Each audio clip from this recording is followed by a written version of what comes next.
to that recorded.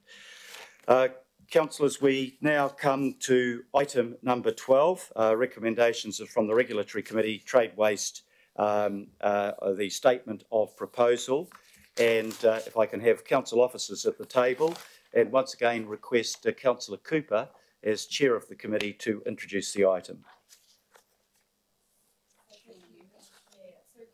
Sorry, could I ask you to move it too, Councillor? Oh, sorry, I will move. And we have a seconder for that? Looking around for a seconder. Hills might, he's on the committee. I'll second it. Thank you.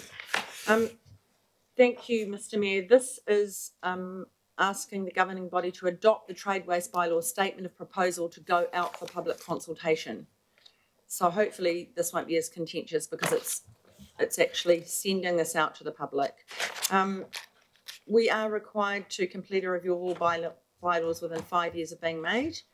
And really this is about protecting people, water, wastewater assets and the environment by minimising risks from potentially harmful subjects discharged from trade premises. So it's not a general public kind of bylaw, and it's very much involved with water care. So for that reason, the Regulatory Committee has appointed a panel to hear public feedback, which includes Councillor Hills as being very generous in saying he will chair that, Glenn Wilcox from the IMSB, and Catherine Harland as a Water Care Board member. And the panel will report back to the governing body to help make its final decision. So water care staff and our own staff are here to answer any questions. Thank you very much. Is there anybody from water care or from council that would want to comment further on this issue? We've had it pointed out that this is a statement of proposal and will go out to consultation, but is there anybody that wants to make any further explanatory comment, or should we go straight to questions? Straight to questions. Right. Okay, Councillor Filipaina. Thank you, Your Worship. You've got local boards and advisory panels, and obviously the Independent Māori Statutory Board comes to mind. So does it need to be included in this so then they get this report for their say as well? Through the chair, we can put a recommendation in to say that it should be distributed to local boards and to panels is the normal one we do, and we always make sure that mana whenua are notified of proposals. And Chair, Councillor Filipaina. I don't know if there's any other questions, but because they're not on the governing body, I just thought it'd be explicitly in there that the Independent Māori Statutory Board be forwarded this as well. Okay. Think we can do that. Further questions? We come to comments. Are there any comments on this paper? Okay, it's been moved and seconded. I'll put the resolution. All those in favour, please say aye. To the contrary, no. Carried. The next item. Thanks very much for officers. We didn't work you or task you very hard today. Item number 13, which is the Auckland Council Group and Council Quarterly Performance Reports. Members of the governing body will recall that we did not complete consideration, particularly of the parent body. So welcome our officers to the end of the table. I was going to ask Councillor Clow to move this, but he's... we'll ask Councillor Simpson to do that. Have I got a seconder, which is basically to receive the performance report, Councillor Darby, and if I can invite, I'm not sure who's going to lead on this, Ross. Okay, thank you. Right, as the Minister said, this is a continuation of last week's F&P item on quarterly performance for the period up until 31 December last year. So I'll just give a brief overview of the group level results and hand over to David Gurney and the team to talk about the council parent. So at a group level, CapEx delivery for the first 6 months of the new 10-year plan period got off to a very good successful start. Solid CapEx delivery, 832 million over that period, 10% more than last year, represents an 86% delivery against budget. Within that investment, there was some key highlights. You heard a lot of it from CCOs last week, but some key highlights were significant progress with the Eastern Busway and 3 new cycleways, for example. So in terms of debt, debt at 31 December was 8.3 billion. So that was up about 60 million over the 6 months, and over the same period, assets were up by over 930 million. So while 8.3 billion is a large number, it should be seen in the context of $52 billion worth of assets for the group and an annual revenue in excess of 4 billion a year. So in terms of debt ratios, we are just tracking slightly under where we thought we'd be, but looking out over several years, we're pretty much in line with where we thought we'd be on a multi-year view compared to the 10-year budget. We are stable against our 2 credit ratings, so on stable outlook for both of those. So debt is pretty much tracking a little bit favourable at the moment, but broadly in line with where we thought we'd be. So moving to operating performance. So thinking about our controllable costs, the underlying position, so taking out things like interest, depreciation, one-off accounting entries and the like, and looking at the core controllable costs, was a very favourable group result, 38 million ahead of budget. On the revenue side, it was some strong revenue growth over that period, particularly driven by water volumes and consenting volumes. On the spend side, spend was also very favourable compared to budget, 21 million less than budget spent, and the biggest part of that was in the staff cost area, so a good result on overall costs and staff costs in particular. So looking ahead to the full year view, we're expecting that solid operational performance to continue. We can just see that continuation of those costs and revenue trends. We know in the parent that the results we're starting to see coming through January and February are still looking pretty good, and you heard from the CCOs directly last week. On the CapEx side, things are a little more challenging. We know it's a tough construction market. There's lots of cranes and activity out there, so that makes things pretty tough, both from a cost perspective and just a delivery perspective. So then looking into FTEs for the group. So group FTEs over the 6 months was up 393 million. Sorry, 393 FTE, not million. Sorry. Yeah. Switching gears. Sorry. Look at them. Thank you. We would be A lot of alarmed. people. Yeah, 393 FTE full-time equivalent people. So the biggest increase in that was the council parent, so you'll hear more from that shortly from the team there. Just briefly, the biggest drivers within that were in the regulatory space, and as we have more people to process consents, and the environmental space, more people to deliver environmental programs, and there's some seasonality aspects in there as well. In performance measures, 84 measures had a result for that 6-month quarterly period. Of the ones that had a result for that period, 71% were met, 29% not met. One of the key areas that remains an area of ongoing focus is regulatory services, some of the consent processing times, etc. And you'll hear an update from the regulatory team from James Hassel in a minute. So that's the overall of the group picture. If you haven't taken any questions, otherwise I'll pass over to the parent team. Right. Before we move on to the parent body, are there questions arising out of this? I've just got one question. The increase in the FTEs comes after almost no increase last year. Is that correct?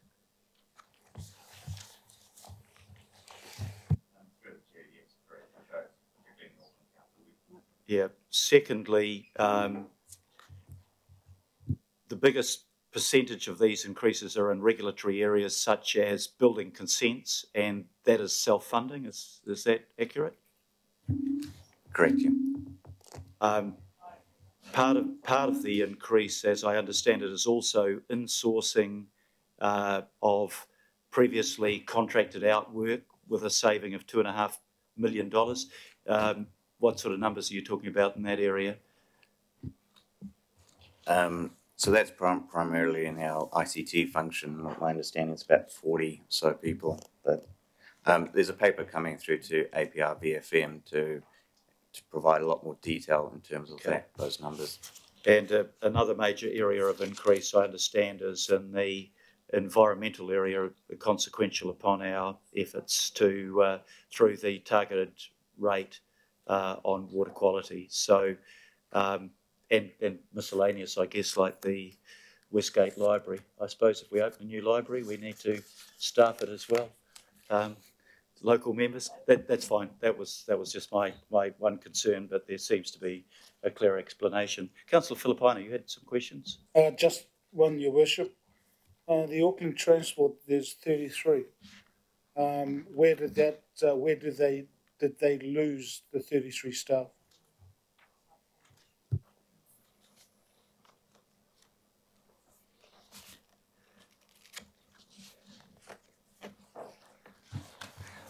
Well, I'll come back to you on that to get you the exact detail. Okay, that'll be great. And Your Worship, just again, when do we get the health and hold on? When is our next meeting with Auckland Transport governing body CCO? Do you know when that is? We can find out and get back to you on that, yes, Councillor. Please, because that'll be one in of the diary, but it's asking. not in my head. Yep, thank you. Thank you. If there are no further questions, let's get on to the council parent group, and thank you. So good morning, everyone. So I'll run through very quickly just an overview of the parent report. I will talk to the non-financial aspects and then pass to Robert Irvine for the financial aspects, and then we will get David, can you just move your microphone a little bit closer to you, please? So we can and then we'll get James Hassel to talk about regulatory and Ian Maxwell to talk about community services in a little bit more detail. So just a couple of highlights from the parent report. We've had quite a bit of success in the digital and transformational initiatives. We have won, we were the winner of the best use of emerging technology for our robotic process automation at the Association of Local Government Information Managers Forum, and also our SafeSwim and Leisure Consolidated Operating System were runners-up for awards too. So it's a good example of using technology, I guess, to drive efficiencies, but also making the work we do of customers smarter. And also there was the significant progress to restore and maintain natural forests. So there was the opening of the Kitakiti track over the, I think it was on Boxing Day. So it was great to see some of those tracks opening up, whilst we also managed Kauri dieback. In terms of risks highlighted in the report, we recognised three, I guess, most significant risks. First is the drug use and antisocial behaviour within the city centre. A few things happened over the half year with support from the Auckland City Mission. They helped us outreach and provide support services to homeless people. We've had some challenges in the recruitment area, particularly in departments such as regulatory. I think we've covered this issue numerous times before in these reports. We're increasing our focus on employee and retention and engagement, and we're looking at training and development as well to try and make sure that we upskill staff in areas where there are skill shortages. And lastly, the capital program, as was mentioned with Ross, with the group, that is another key risk for us. It's a very large program, so that will always be a risk. It's one we're managing pretty well. I think at half year we were 96% spent against the capital program at that stage, so we are managing that through an early engagement with suppliers and just improving relationship management with key stakeholders as we enter into major capital programs. Over the half year, 31 measures from our long-term plan were measured. Of course, not all measures are measured on a quarterly or half-yearly basis. Some are measured annually, but 31 measures were reported. We had 20 reaching target and 11 that did not. I guess the key area which we've noted is in regulatory, so James will talk a little bit more to these later. But just some highlights from there. We had a high level of satisfaction with our food and hygiene licensing service. Complainants satisfied with noise control services that exceeded targets, so that's quite good considering the issues we had in this area last year. But building and resource consents, processing times and customer satisfaction are both behind target. The target for this one is 100% compliance with statutory timeframes, which of course is pretty impossible. However, resource consents, we had 67% within statutory timeframes, and for building consents, 66% against statutory timeframes. So that is a little bit low, and I'm sure James will allude to that later. So for the financial summary, I'll pass over to Robert Irvine. Thanks, David. So we heard earlier from Ross around the group results. So these numbers in front of you basically relate to the Auckland Council organisation and excludes the CCOs. So in terms of the Auckland Council result, it's been a very good 6 months. Favourable, 20 million favourable against budget at the net direct, and that's the controllable cost level. The expenditure was 427 million versus a budget of 447 million for the period. And in terms of the result, that was driven, for the favourable result, that was driven primarily by improved revenue that's coming through regulatory, so about $6 million relates to, again, the consenting volume coming through for the first 6 months, as well as there's some, I guess, additional revenue coming through other parts of the business in terms of the community business, community services. In terms of expenditure, we're favourable by $8 million, and that's primarily driven by a lower expenditure on the salary line. So that's 11 million favourable. And that result there is across multiple areas. So there's no, one particular area, but across the overall Auckland Council, there's been a lot of focus on the recruitment and just sort of really challenging the spend. Over onto capital expenditure. Again, it's a very, very solid result with a spend of about 236 million. So that's up 37 million compared to the same period from last year. The main drivers of that is coming through in the community facilities area. And then against budget, again, we're on track against budget. And as David mentioned earlier, we're 96% delivered against a budget of 247 million. Now, the key areas driving that is, again, a very strong result through the community facilities area, which are ahead by 19 million, and also Healthy Waters, which is up by 13 million. So, again, very good, particularly in those infrastructure in the community areas. Areas that are tracking behind is America's Cup, the DPO, and our sort of more corporate property and ICT areas. On the America's Cup, just worth noting, that's you would have heard from Barry last week, and there's no, I guess, concern with the spend. It was just timing when we put the budgets together through the LTP process, and a lot of that is still all on track. In terms of the next piece, within your packs, as highlighted last week, we have the strategic focus areas, and for Auckland Council, there are 5 of them, being water quality, natural environment, regulatory waste, and community investment. Now, these are covered in pages 60 to 67 of your pack. We've got Ian and James to come talk about the regulatory and community areas.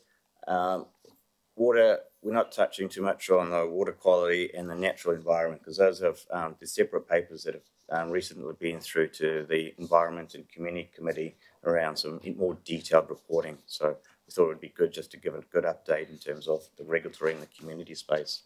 And with that, I'll hand over to James.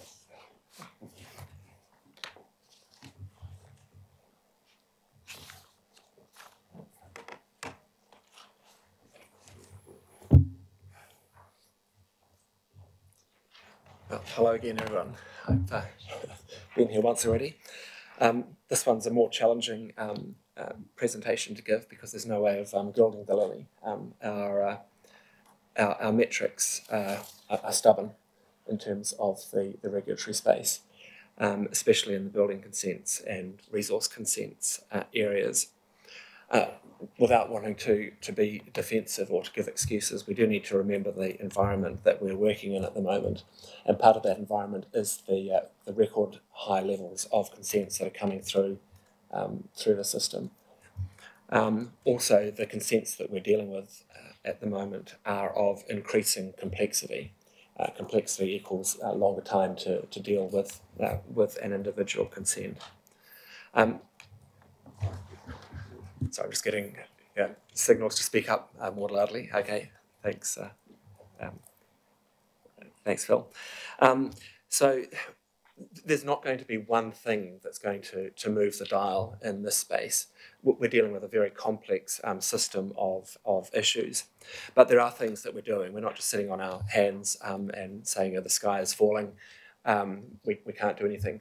We are working slowly but surely to try and improve our metrics in this space.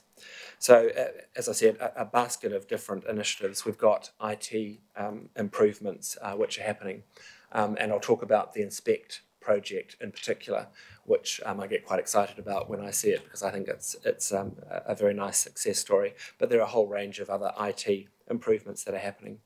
We're dealing with the balance between our internal staff and our external staff. We don't quite have that right. We're relying on consultants very heavily. And in the area of staff, we do have difficulty recruiting sufficiently qualified people into the area, or when we recruit them, it takes a long time to train them up. We do have a bunch of Canadians coming over in the near future into the building consent space who are well qualified and will very quickly be able to assist in that area. We have programs of initiatives happening as well, not just in the IT space. One that we call Meeting Demand is a whole basket of small steps, which again we hope will improve the building consent space. One of the things that I've been harping on to the general managers about is to take a better risk-based approach to processing resource and building consents. And by that, I mean really weighing up where we need to give our effort. Low risk consents, let's get them out the door as quickly as possible and focus our attention on those high risk complex projects. I'm also working with staff to increase our focus on customer service. And one of the issues we have in that area is that we don't communicate very well with our customers, so that they're left hanging, not knowing what's happening to their consent. So we're working to improve that. In this area, we shouldn't overlook the positives. We have achieved, or almost achieved, accreditation with IANZ for the building consent space, which is great. And in fact, we are seeing now an upswing in the building consent metrics in terms of timeliness. It's early days yet, but things are improving slowly but surely.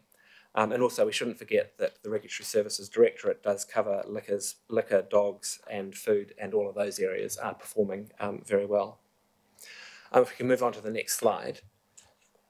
Oh, okay, so the Inspect project was a joint project between our ICT people, our computer people, and Jeff Aronson in particular in the building consent space.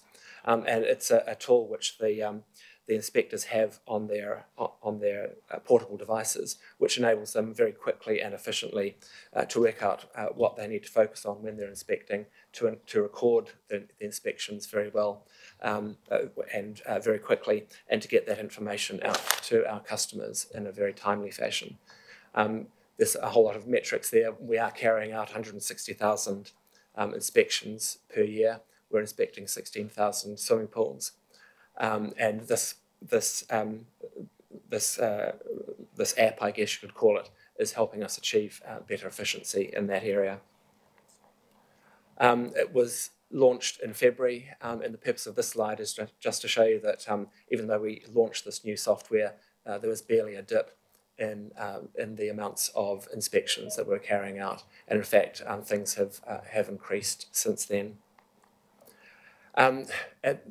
These next two slides just give you a feel for what the inspectors see when they're out in the field, and describe some of the functionality of the software. the reports that I'm getting back is that it's very usable for our inspectors. It's really helping them churn through more inspections in a timely fashion. One of the cool things I think is that you can upload photos very quickly into the inspection minutes or notes, so that it's recorded very, very quickly. Other than that, that's all that I want to pass on to you guys at this point in time. Great, thank you very much. Questions from councillors? Councillor Wayne Walker. Yeah, it's a financial question. So, where's our interest cost sitting at right now? What sort of interest are we paying? So through the chair, I know it's not regulatory, but I'm assuming we're asking any questions now, or relating to the reports we've had. Robert, you've got a... Yep. So I can tell you the exact numbers. So at a group level, we're on budget, and I'll give you the exact figures right here in the pack. So the finance cost for the half was 238 million, and we're on budget was 238 million. So bang on. Okay. Further questions? I'll throw one in on building consents, so James doesn't feel neglected. I think there's some positives that you've brought forward here, but we are still behind. In the course of your report, you said that there's an upswing in the metrics in terms of timeliness. We're sitting at 66%. I think at one stage we fell to about 50%. Where would you expect to be by the next quarterly report? I'd expect to be up into the 80s in the next report. Into the 80s. Yes. Okay. There are 18 witnesses around this table that will hold you to that. I mean, if you're making that progress, I think we would feel very pleased around this table. We know that there's real problems with it in terms of the demand, but we have to be doing better than we're doing at the moment. Thank you. Further questions? Questions from Linda Cooper? It's not a question, but it's not. Well, we'll move on to comments if there's not a lot of questions.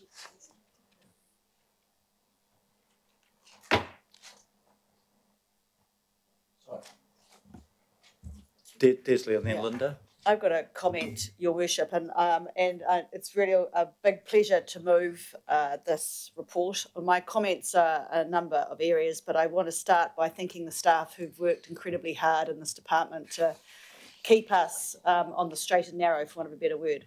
The political point I actually want to make on the financial results is to my colleagues, and that is around debt. You know, the man on the street sees our debt go up and says that we're doing a bad job because our debt's increased, and it's eye-wateringly large at 8.3 billion. What I want you clearly to understand is the debt to total assets at 16% in the slide, which is actually 15.9, so I would have said just under 16%, is not only is it below the year-end target, but it is the lowest that this council has ever had. And that is something I think should be a key message for you. Not that our debt has increased, because of course it has, but because we are doing so much, the ratio is actually the lowest that it's ever been. And I think that's a huge credit to our people behind the scenes working very hard to deliver on that. And so to that end, I was very happy to move the resolutions. Thank you. Yep, it's certainly worth noticing that our assets have increased in the hundreds of millions and our debt in the tens of millions. Councillor Linda Cooper. Thank you, Mr Chair. And I do want to just commend the work that James has done since he's been acting director, because he's really got to the nub of the internal things we need to deal with, but also I want to acknowledge there's so many external factors here in terms of the massive growth and continued growth in construction that is very hard to actually envisage when it takes such quite a long time to develop and embed new electronic ability for people to do the online applications, the online inspections, and as we saw Mr McCormick last week, waving around the device. We've got a very clear picture of what our inspectors are doing. One thing I just want to say and commend your staff for, we have quite an issue with on-site wastewater treatment and people wanting to upgrade, which is completely in line with the work that we're doing with our water quality targeted rate. And it was brought to our attention, in fact, by 2 members of staff trying to apply for these upgrades with no change to the volume, how difficult it was. And we were able to talk to Ian Smallburn and come up with a solution prior to the plan change that is coming out at the end of the year. And I think that's an amazing, I suppose, illustration of how the department's becoming much more responsive. It's looking at innovative solutions, how we get things done, so we can actually deliver good outcomes for people and encourages people to do the right thing. So I just wanted to thank you and your whole department for the types of work that they're doing. And it is under pressure, huge pressure. And if we could attract more people and keep them, that would be fantastic. But it's a very pressurised job, and it's not the greatest place to work in Auckland when you can't afford to live here. Thank you. Thank you, Councillor. Councillor Wayne Walker. So just an issue around the processing of consents and so on. I don't need the answer right now, but obviously if we're not performing, that's having a significant impact on the sector. And people in business, developers and the like, tell me sometimes how much it is costing them. It would be useful to have some context around that in the future. So as much and all as this is impacting on our performance, equally, it's having a huge impact on the sector. And bottom line, an environment that I'd suggest is increasingly risky, and conceivably some people that literally fall over as a consequence. So if it were possible to have some information at a later point around those contexts, that would be useful. Thank you. So the invitation is, I think, to come back to the councillor with that information. Last comment, Councillor Bartley. Oh, sorry, Councillor Filipaina. Councillor Bartley, please. Is it okay if I ask a question rather than a comment? Yep, I'm sure. still processing. I wanted to ask about regulatory, please. How come it says on track, but then if you look at the KPIs, there's quite a number of not mets. So it's not really on track. It's a very straightforward question.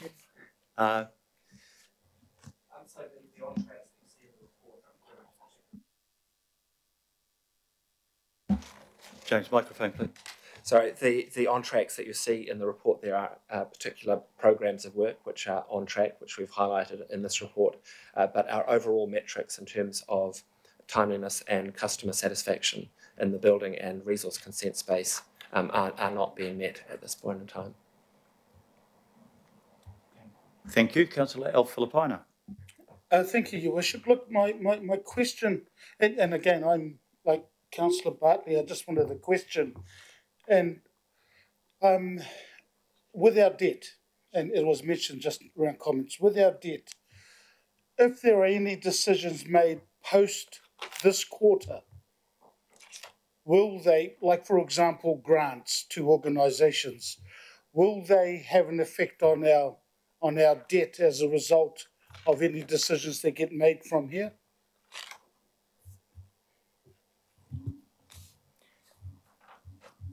So through the chair, I guess we're heading into a budget process. So through that budget process, like every other year, we consider, I guess, all requests. We consider what comes through from the organisation, from the political front, and then we bring that forward to you in terms of the May. It will be about May.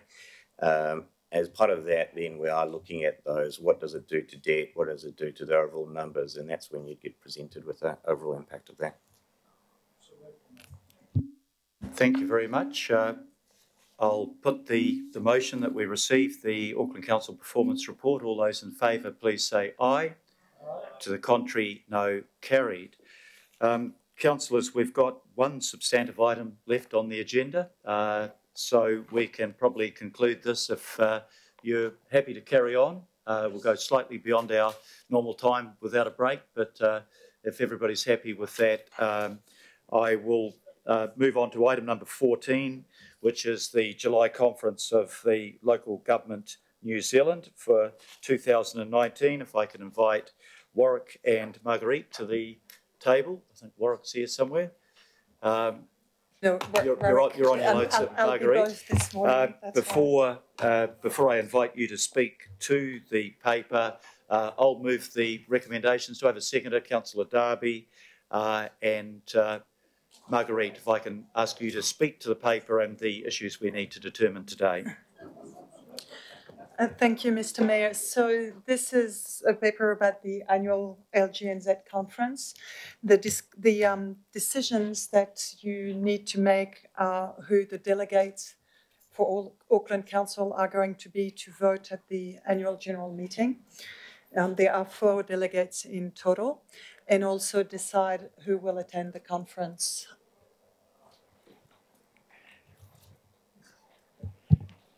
So, it's, I was expecting a slightly wider explanation. Right. So we have questions. Councillor Fesso-Collins. Thanks, Mayor. I just had one question, and it's, you know, the actual conference program, are they streaming any bits of it? Because I don't have an intention to go, but there's a couple of sessions I'm interested in. I think if they were streaming it or something. There was the one with Justin Lester and Adrian Orr, I think, something like that. But that's all. I just wondered if parts of it were going to be streamed. Good question. Do we have an answer to that, Marguerite? Phil. I think we would need to check, but certainly the sessions have been recorded in the last couple of years. So whether it's live streamed or available afterwards, not sure. We will check. We'll check out and get back to you. That's a good point, Councillor. Any further questions? Councillor Darby. It says the Mayor and another 3, that's 4, isn't it? Four delegates, but maybe 6 people able to attend the conference. 5, I think we've got. 5, oh, okay. So we need Marguerite, would you like to clarify that? Yes, so the attendees for the annual general meetings, we need 4 delegates. And the attendance to the conference, we can have as many attendees as we want, but our advice in the past, and it is again our advice this year, is that it be a total of 5 councillors, and that's to manage budgets and in total attendance of Auckland Council representatives, because we will also have local board representatives. So just to give an idea, I mean, there's nothing set out in stone that there has to be 5 attendees, but the cost of travel, the cost of accommodation, the cost of registration by itself is $1,400, travel about maybe $400, and accommodation $400, and that's booking ahead for travel and having reasonably budget accommodation. We're just sensitive, obviously, to the cost that we impose.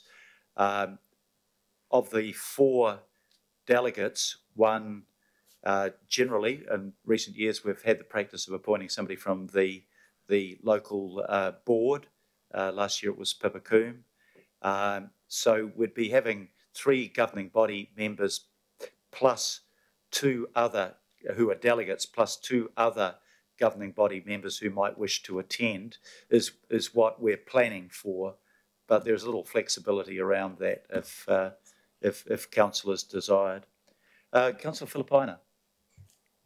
Worship, at what stage would you want the nominations? Because I know that Councillor Casey is interested, so I'll be now.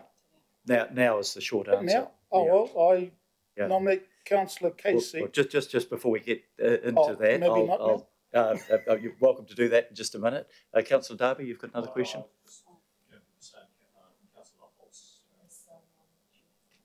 Yep. Okay, thank you. You're foreshadowing nominations. Councillor Simpson, question? Okay. Well, I can help. with the people who have indicated a desire to go, I don't have an overwhelming desire to go, but I feel that it's appropriate for me to represent the council there. But I've had expressions of interest from councillors Hulse, Casey, local board member Pippa Coombe, councillors Hills and Cashmore. Those are the names that I've received to date. But it's not too late if people wanted to put their name forward. Can I just mention one other factor that is pertinent to it. The Local Government New Zealand conference runs at the same time as a meeting of the National Council, the Metro Sector, Zone 1, Te Maruata. So maybe Councillor Filipaina, I'm not sure whether you're indicated an intention to attend. It cuts cost if people going to those conferences are also the delegates, but that's not an iron-bound rule. Okay, further questions first. Councillor Collins. Yeah, thanks, Mayor. I was just going to query if Councillor Filipaina is going to go for there's usually the Māori group that meet, and I think that's important that meet as well. Yeah. So, Your Worship, I know we've reached the limit without my name being there, which is okay, which is good, because I'll then make inquiries with Local Government New Zealand to see if they can pick up the tab for me as the rep for Te Maruata. It's unusual for this to happen because I've been the rep for Te Maruata since 2011. So I'll make that request because I think it's important. So I'll get that done and I'll have a chat to, we can have but perhaps we could expand the delegation and you'll make independent inquiries as to whether you can get assistance towards it. If you're interested in going, I think we should put you up front there. Councillor Cooper. Support of that. I mean, when you look at the Pacifica population and the Māori population in Auckland, it's the largest. I think we have to have Councillor Filipaina there. He has a particular world view that a lot of the other people at the local government conference will certainly not have. And with his experience, I'd absolutely support if we have to pay for him. I think it's the right thing to do. Thank you, Councillor. As long as he doesn't want first class. I don't think they have first class in Air New Zealand now. Councillor Collins, sorry, did I cut you? Oh, okay, my apologies for cutting you off. Marguerite, you wanted to comment. Yes, Mr. Chair, just if Councillor Filipaina wants to go down to Wellington to attend the meeting, regardless of whether he will attend the conference or be a delegate, we would cover his airline costs as per normal. So we've got 3 speakers for and none against so far, Councillor Filipaina. Councillor Hulse. Okay. Are there any other councillors? Sorry, Councillor Wayne Walker. At this point, I'd be interested in going, and that's primarily because the items under discussion, localism, and also climate change are issues that I've been taking a strong interest in my attendance at the Zone 1 meetings. If there's an issue around cost, I can cover my accommodation and flights and the like, if that's an issue. Yeah. Okay, thank you. So I have a total of 8 nominees. I'm just looking if there's any further comment from anyone or question. If not, you don't have to worry about Pippa Coombe. She will be supported by her board. Okay. So just been advised that well, Pippa Coombe, I think, is a nominee to be a delegate. She will be supported by her board. So actually that reduces it down to 7 members of the governing body. So I, maybe the easy way to, if I move and if there's dissent, by all means speak up, that I move that the delegates, that is the people that attend the AGM, be the Mayor, councillors Hulse, Deputy Mayor Cashmore, and let's make sure I've got the right numbers there. 1, 2, 3. Yeah. So if I got the right number of delegates, because Pippa Coombe will also be a delegate. Yeah, that's so. I move that the 3 governing body delegates be the mayor, the deputy mayor, and Councillor Hulse.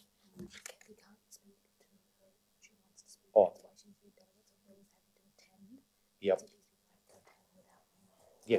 But oh, I see. Okay. Don't get confused between delegates to the conference and just getting advice from feedback that we've had that the delegates. So we've got a list of 7. The delegates be the mayor, Councillors Hulse and Councillor Casey, and the attendees be those 3 members plus Councillor Hills, Deputy Mayor Cashmore, Councillor Filipaina, Councillor Walker. That seems to satisfy all needs. Marguerite. Just in your recommendation to appoint the 3 delegates, the way it needs to be written is that you appoint Councillor Hulse, Councillor Casey, and a local board member. And a local board member, because they will make that determination. That's right. Okay, that sounds fine. So if there's no dissent, I'll propose that, and that will be built into the recommendations that we have in front of us. We're keeping up with that. If there's no further questions or comments, I will move the recommendations as a block. All those in favour? Sorry, Your Worship. Look, I've only got. So you're not up there as the delegate. That's all I'm saying. Yes. I am. I'm in a separate. There's a separate recommendation. Which is appoint the mayor as the presiding delegate. I could have slipped out that way, but I'm sure you would have picked me up on it.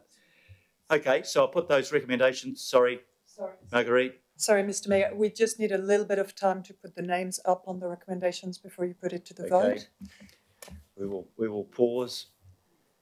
So it needs to remove. D needs to read approve attendance at the LGNZ conference of the mayor and the governing body delegates appointed in recommendation B, and then the name of the other councillors. Okay, and that will be a total of 7 councillors.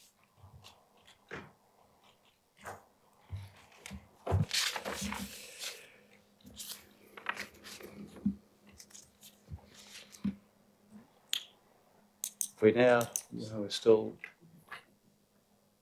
for the sake of certainty, we'll just pause. In the meantime, I understand that our representative from Stuff here today, Ripu, it's your birthday, so we'll move a round of happy birthday and welcome to you here today. To you, happy birthday to you, happy birthday dear Ripu.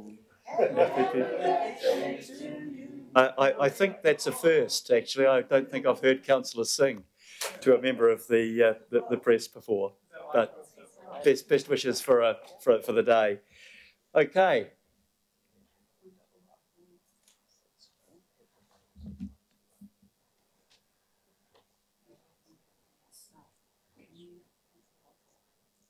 Okay, we're still a work in progress here.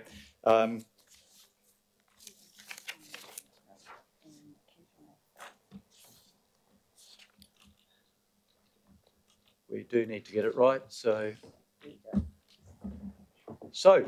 the recommendations are in front of you. All those in favour, please say aye. Aye. To the contrary, no. Carried.